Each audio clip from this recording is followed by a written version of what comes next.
Speaking of the roads we drive, two reports came out this week that should be of interest to commuters. A quarter of all roads in California will be in failed condition, meaning damaged beyond repair, within 10 years.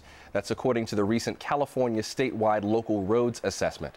Another report from the Census Bureau says the Bay Area has the nation's highest share of what it calls mega-commuters. Those are people who commute at least 90 minutes and 50 miles each way. One man who's working on solutions to our growing gridlock is Stuart Cohen. He's co-founder of the Oakland-based advocacy group Transform. Cohen recently won the Leadership Award from the James Irvine Foundation for his work on smart regional planning. Earlier today, Cohen shared his ideas for how we can stop building roads around cities and start building cities around people. Stuart Cohen, welcome.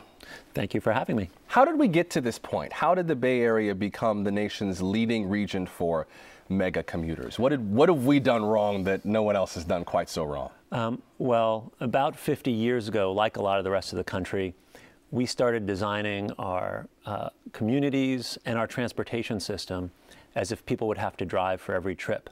And so we started putting homes very far away from where job centers are.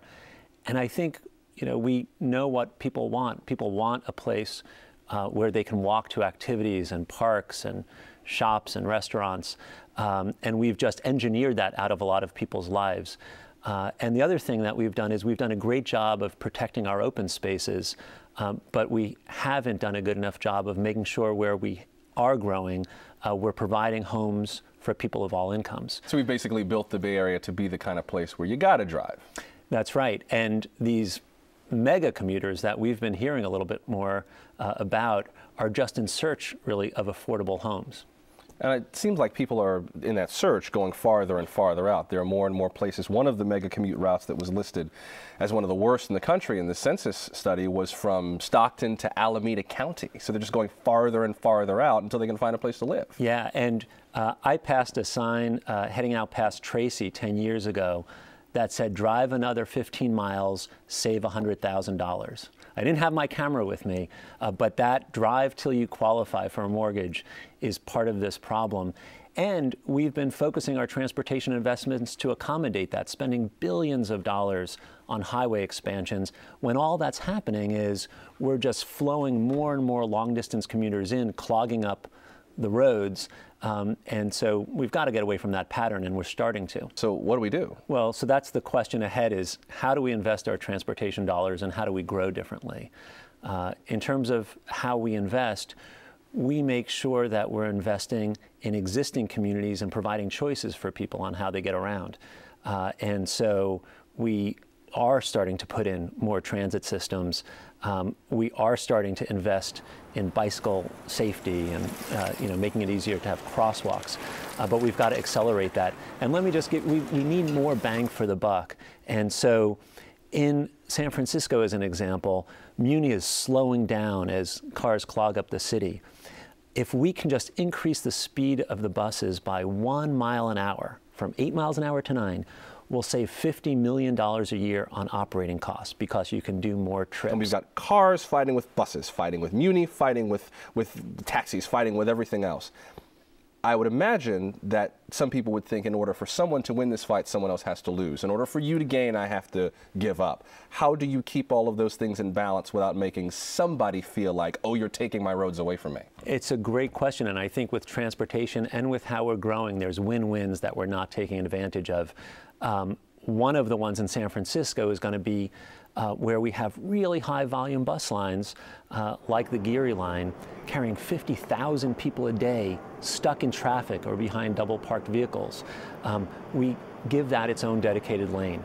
That will actually help attract even more people to it, and meaning less cars driving on the city streets and more people willing to go without even owning a car in San Francisco if you can depend on Muni, which right now you can't. There's also the matter of the fact that the Bay Area's population just continues to grow. More and more people want to be here. The jobs are here. The economy is good here.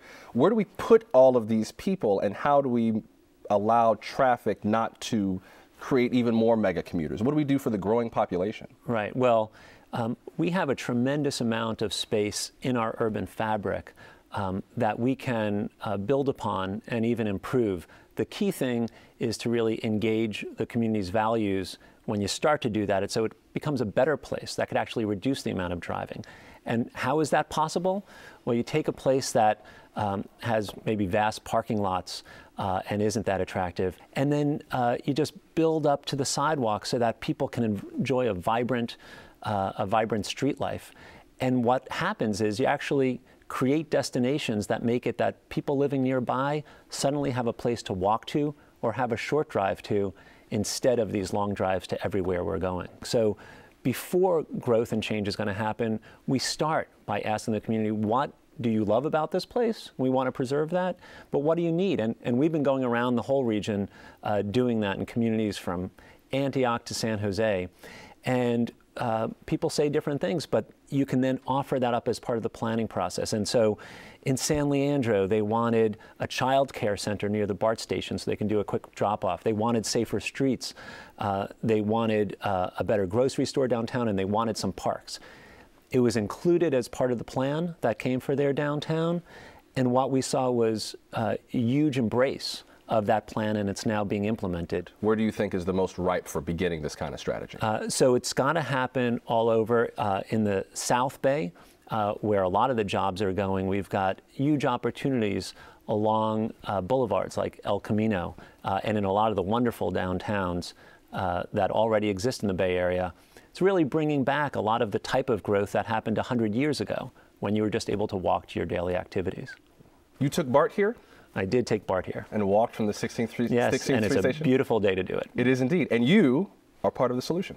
Stuart Cohen, thanks very much. Appreciate it. I appreciate it too.